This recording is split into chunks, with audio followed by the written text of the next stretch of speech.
911. What's your emergency? Tabangin ko, please!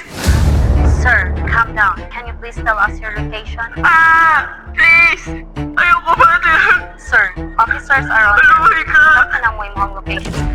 Ayaw! Please! Sir? Hello? Sir?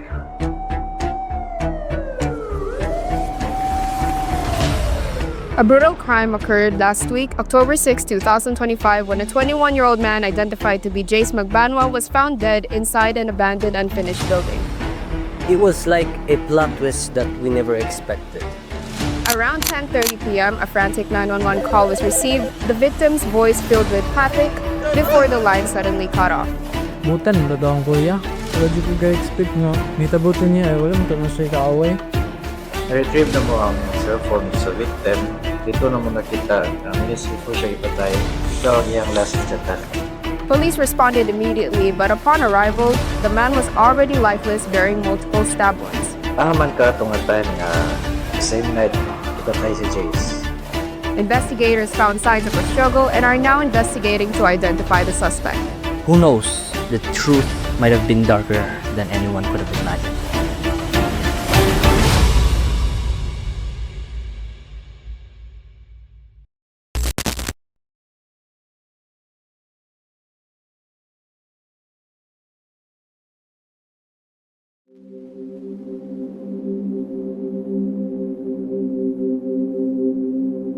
At exactly 10:30 p.m. of October 6, 2025, a 911 call came from an abandoned unfinished building on the edge of town. The voice on the other end was Jace Magbanua. He sounded desperate, terrified, and then silence. The police tracked Jace Magbanua's location and immediately responded. Upon arriving to the crime scene, they eventually found 21-year-old Jace Magbanua dead, with multiple stab wounds covering his body, and the ground covered in blood. The scene told a story of struggle and fear. Clearly, Jace Magbanua was brutally murdered, as no CCTV were found around the area. And now detectives are piecing together the final moments of Jace Magbanua's life with the last phone call that ended with one last cry for help. A call that ends in death.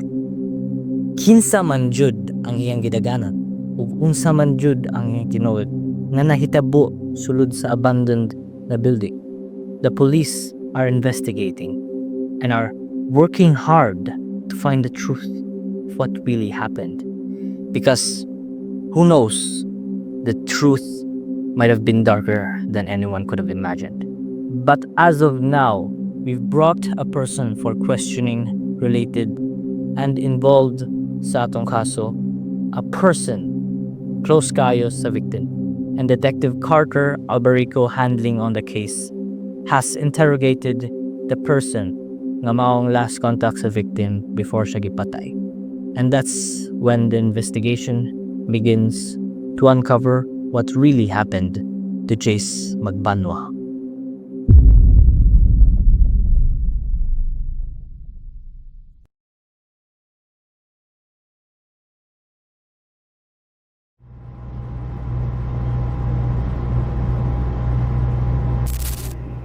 How are you, Miss Castañeda?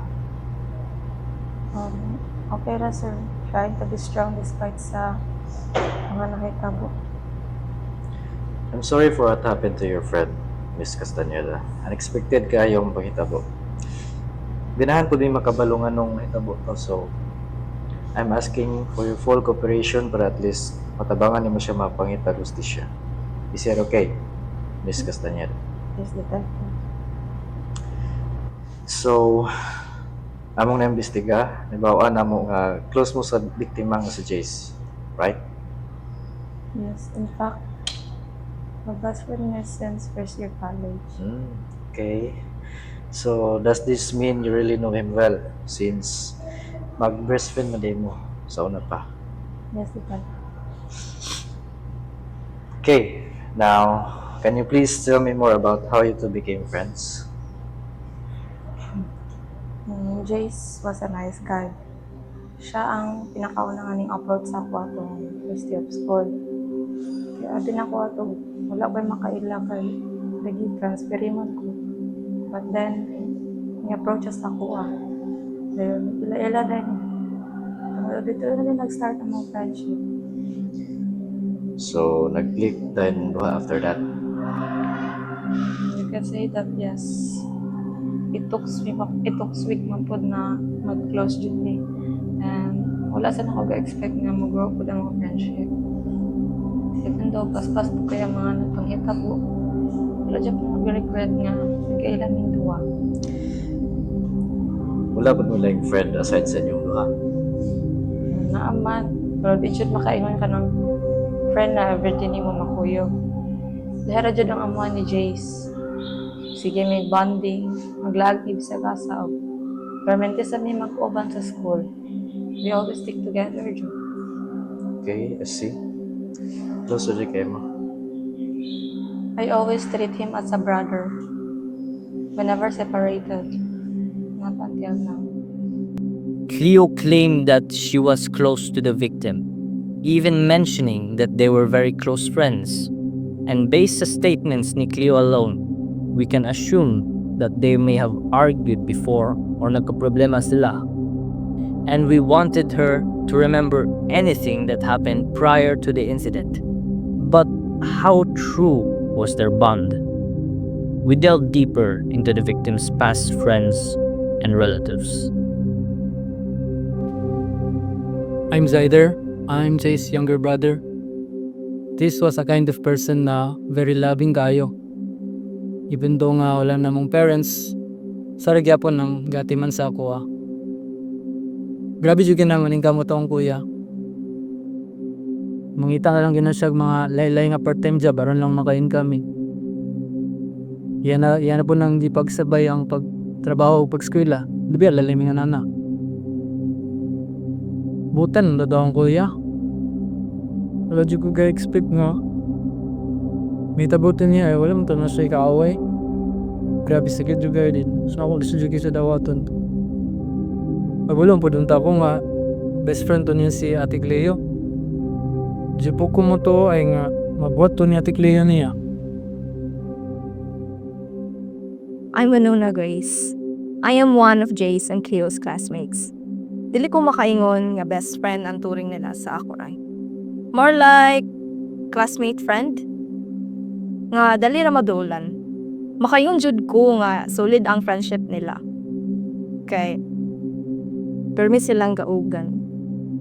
Maskin man asa nga part sa school, mapakantin, classroom, library, sa hallway, majud kay makita nga sa usa nilang duha maging usara.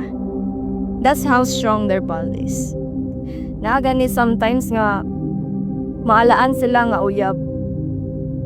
Tungod kay grabe na jud sila ka close.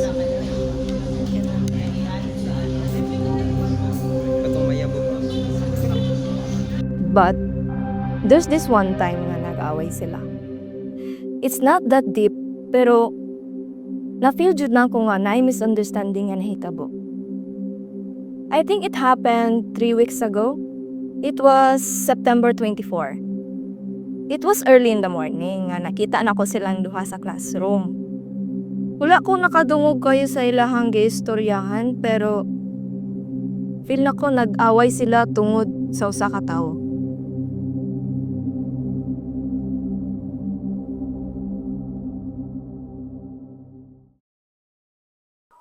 Are there times nga magka-problema po mo? Like, anything like away ninyo?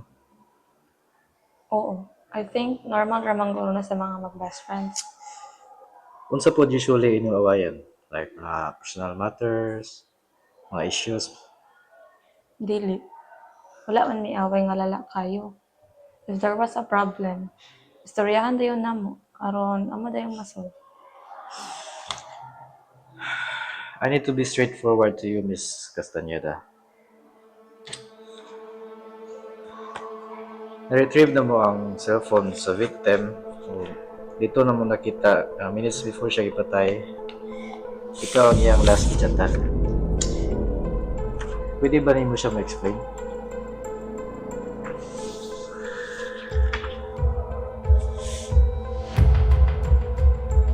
Wala ko remember ani na chat. I don't even remember nga nang chat ko niya that night. Sure ka? Yes, I'm sure. Man ka itong time nga the same night ipatay si Jace. Nara ko sa akong boarding house. Ako ra isa kay akong roommate ni Oli sa ilaha. So, are you saying dili ikaw ang may chat kay Jace atong gabi una? Dili. Kaya ka-remember ko around 9:30. Natulog na ko kay ikapag uwikan ka study. May interview sa ka-classmate ninyo and ana siya nga nakita daw mo niya ni Jace nga nag-away sa classroom. Wala ang minagaway ato. First understanding lang. Pero ana siya nga ang rason sa inyong misunderstanding kay tungod sa usa ka tawo. Tinuod ba? Clearly, Cleo is a brave and straightforward woman. Every time she answers, it's straight to the point. But as the time Detective Alberico asked the questions to whom was the reason for their misunderstanding, that's when I knew that there's something na Ajay siya wala pagingon. Miss Castaneda, kontrol ako kung pangutana. Kinsa ang taong nga rason sa inyong misunderstanding o na ba kayo nailhan nga pwede mabuhat ani kay Jace? Naa. Si Axel. Yung boyfriend.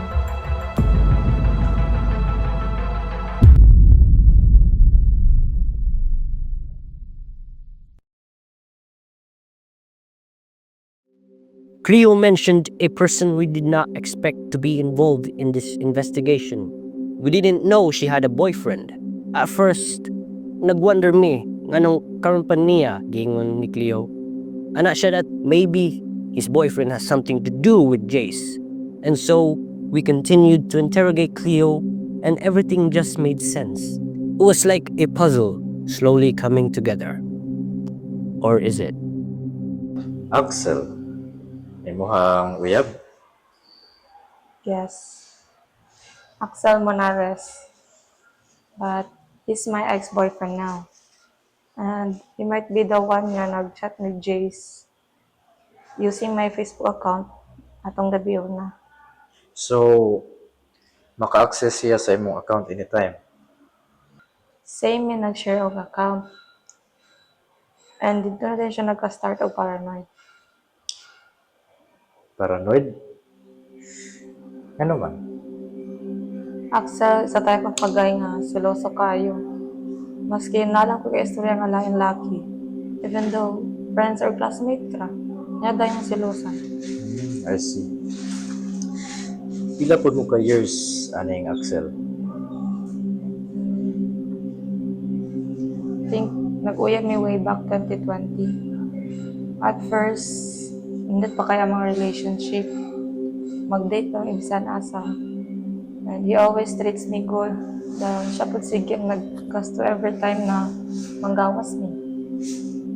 We took photos every moment na magkuyog jud me. Gina-cherish na mga moment together. O nag-love sad me both sides. Sa akong nadunggan bitaw sa imo ha, you both were in a loving relationship. Yeah.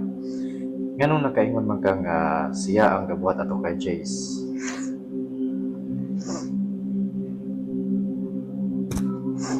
Kaya dugay naman niyang gisalusan si Jace. Pwede bang ma-explain pa nimo further para masabtan ako?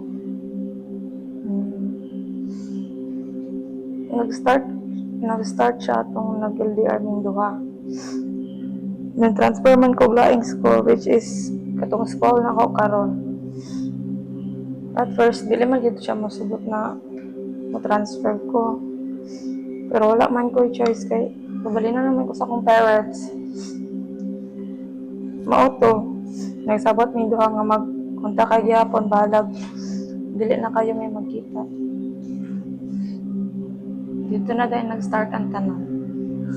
Dito na ako na-meet si Jace. O wala ko ga-expect na mag-click dayon yung duha. Mga pila ka days na nilabay at medyo okay pa mi ni Axel kaya magtawagay pa mi. Then weeks later or more, wala na kayo may communication kaya nabisi na po ko sa school. Dito na din siya nag-start og ka-toxic. Nagka-trust issues na ako kaya binyag na ako lahat kaya wala na kayo communication niya. Gi-explainan mo siya about ana. Oo. Anak ko nga busy ra ko sa school, mga dili kay pa-chat niya. Pero wala Japan ko niya to eh. Then, mga pila ka days ato, i-open niya akong Facebook account. Then, gipa niya akong messenger. Nakita niya ang convo ni Jace.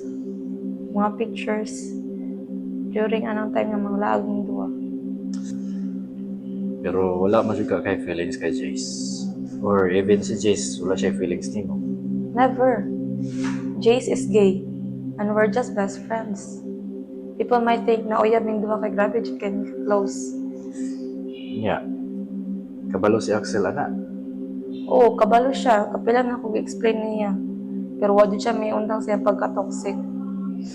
Until naabot ang time nga wala na siya siyang saktong una-una. First, iyang gi-chatan si Jace nga iyang gi-threat niya pati yung dam niya if dili siya mas distant sa ako Mo to ang rason nga nagka-misunderstanding mi ni Jace kay tungod gyapon ni Axel. Clearly, our victim nga si Jace kay posibleng naangin ra tungod sa misunderstanding relationship. Cleo said that ginaselosan daw siya sa iyang uyab that led him to threat our victim and to do that kind of thing. Cleo presented an evidence showing that he indeed threatened Jace.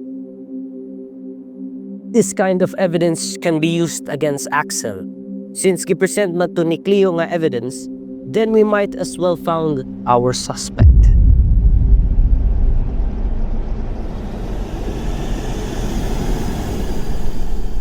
After that, what's in itabo? After the misunderstanding with Jace, to siya sa aming boarding house.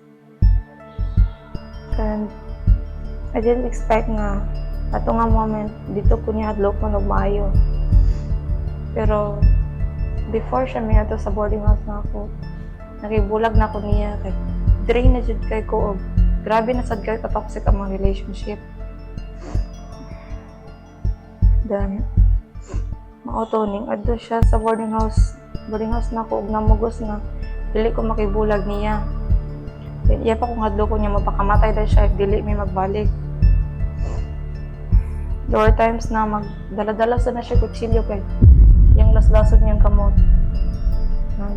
Sometimes, iya dyan ang ibangga-bangga yung ulo sa dingding. Hindi yun na siya muundang. Yun na ginabuhat sa mga tubangan. And that was traumatized. I'm Ashley Bastardo, Cleo's roommate. Lugin na nako nebawaan na nahiyap si Cleo, pero as far as I remember, dili kayo ginastoryahan ni Cleo iyang uyab. And mula kayo niya ginatopic, ug kanang low-key lang bitaw kayo. And there are times, just like 2 weeks ago, na-notice na ko nga murag bothered kayo si Cleo.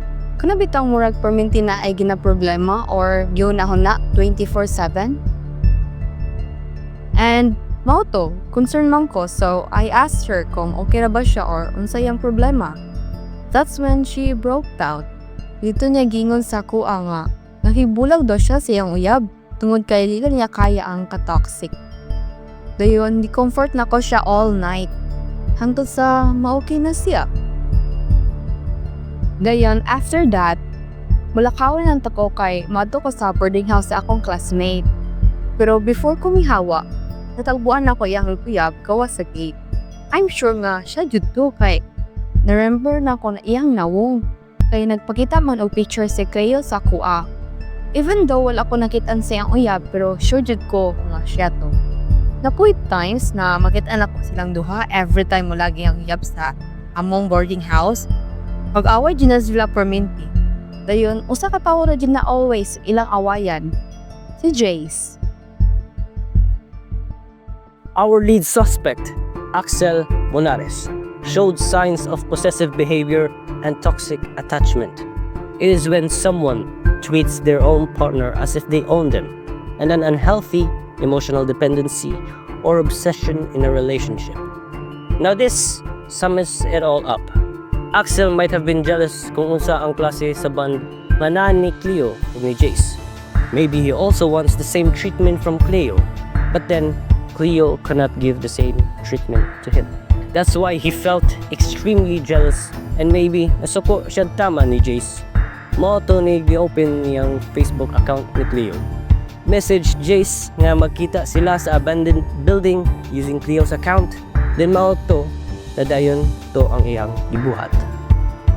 According sa official autopsy report, the victim, Jace Magbanua, sustained a total of 18 stab wounds inflicted with a pocket knife. The wounds were primarily located sa neck ug sa arms. Nagpasabot nga naay signs of defensive struggle. The report also noted bruising around the neck, suggesting nga ang suspect kay gi-attempt to a victim during the attack. The cause of death was determined to be severe blood loss resulting from multiple stab wounds.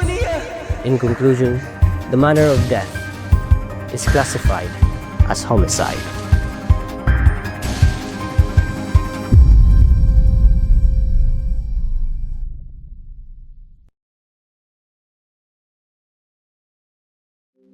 As soon as we found out Axel's behavior, our team did everything just to find him since wala mi lead kung asa siya. We also asked Cleo basin nakabalo siya, pero iyang ingon sa mua nga wala po daw ug basin ning takas na daw siya palayo. So we located him where he is until we found him and brought him in for questioning. Hi, Axel. I'm Detective Carter Albarico and I'll be the one conducting your interrogation. This session is being recorded, including our conversation, so I suggest na you speak the truth and nothing but the truth. Yes, detective. Kabalo man ka sa nitabo kay Jace Magbanua, di ba? O kailapog ka niya. Oh, detective. Tinuod ba nga nakigulag si Cleo sa imo, ha? Yes, dugay namin nagbulag last month pa.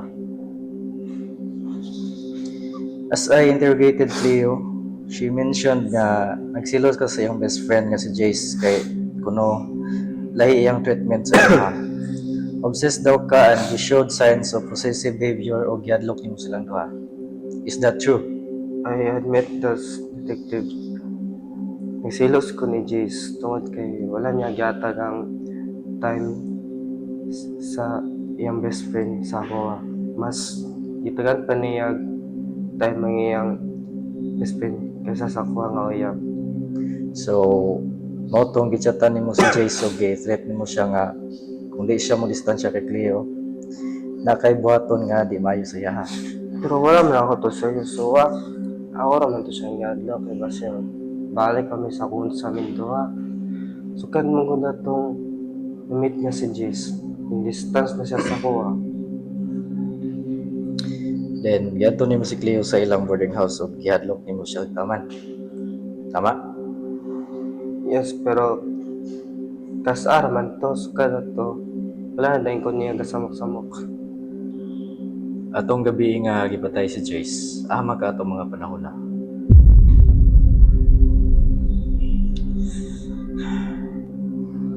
He just broke down. Maybe Cleo was right all along. Si Axel Jude ang atong ipangita nga suspect.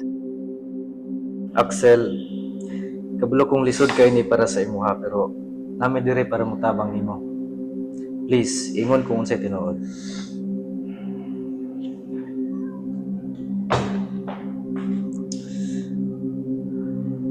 Axel, I need you to take your time and speak kung ready na ka. same night, gusto raw makig-meet ni Jace. Gusto raw ko niya mag-istorya para i-clear things out ang issue naman to. So, message na ko siya gamit ang account ni Cleo para muto din siya madto. And then, he said yes. Samtang ga-prepare ko nga makig-meet ni Jace ato, padawat ko message ni Cleo. Ito ko, wala na ko ni tayo mag-meet ni Jace. And then, natingala lang ko pag adto sa number din house. Wala siya dito. Wala tao siyang room, siyang kwarto, wala siya. Na-remember pa ito na ako, mga 9:30 kanya dito. It happened so fast. Axel's confession is not the kind of confession we expected. We tried to prove that maybe wala siya labot sa nahitabo sa atong victim na si Jace. And to prove na tinod ang gingon ni Axel, we asked for CCTV footage sa boarding house the night Jace was murdered. Around 9 p.m., makita sa CCTV nga may gawa si Cleo sa iyang kwarto padulong sa gate, wearing a black hoodie.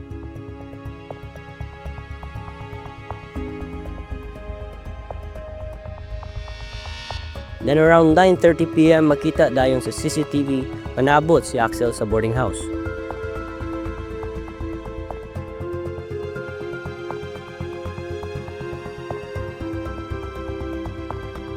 He waited for about an hour and 30 minutes. Then around 11 p.m. nag-decide siya nga muli na lang since wala jud naabot si Cleo. Fast forward to 11:30 p.m. We saw Cleo sa CCTV nga may balik na sa boarding house. However, she's not wearing her black hoodie anymore. Instead, iha na kining gidala-dala. So where was Cleo between 9 p.m. and 11:30 p.m.? Looking back at her statement, nakaingon siya nga natulog na siya mga around 9:30 p.m. Pero lahi ang nakita sa CCTV. Is Cleo lying? So, are you saying dili ikaw ang chat kay Jason sa na? Dili. Kaya ka-remember ko around 9:30. Natulog na ko kay di ka pa tuwi ka study.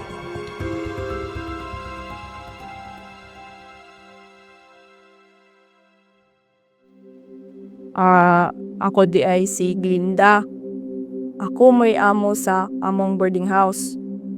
Tagagabi sayo jud ko manirado sa gate kay na may curfew, mga alas 10. Pero atong gabi una, mga alas 5 pa lang, yung hangyo na nadahan si Cleo nga naa daw siya adtuon. Na mauto, misugot rapod ko kay kana si Cleo, kana jung bataa. Mao na'y pinakabuutan sa among boarding house. Wala ra pod ko nangutanan niya kung asa na siya moadto.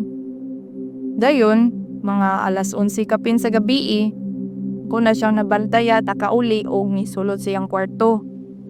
Nanumduman pa nako nga singot kaayo na siya o gubot pakaayo iyang buhok. Wala na lang pod nako gipansin o nanirado na dayon ko sa gate. It was like a plot twist that we never expected. Like, abi namog mao na to, pero dili pa di ay.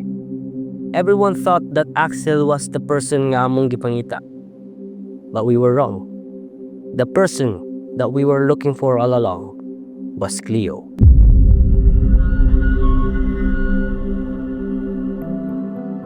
I always treat him as a brother. We never separated. Not until now.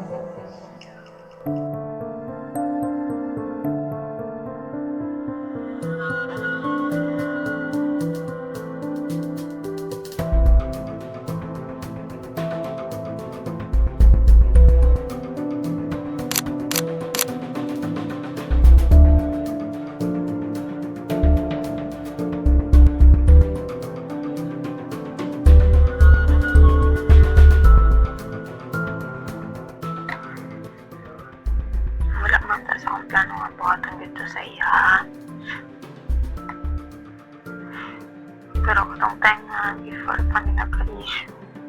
Nabawan na akong asidoy o chat si Jace akong ex. Pero dami account pang gamit niya Axelato. I got jealous and felt betrayed. Basa na ako sa lang convo. I flirty messages. Kasi nanay pa sila mga pictures. Wala na ako sa akong saktong pag-unaw na ako nakontrol akong kaugalingon. At sa akong kalagot. Maukat tong akong nabuhat sa iya.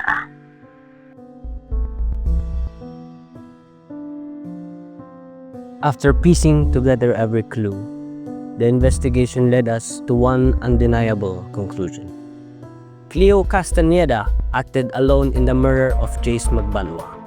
Her motive as to why iya itong nabuhat was jealousy and anger after she knew na sigig-chat si Jace sa iyang ex-boyfriend na si Axel.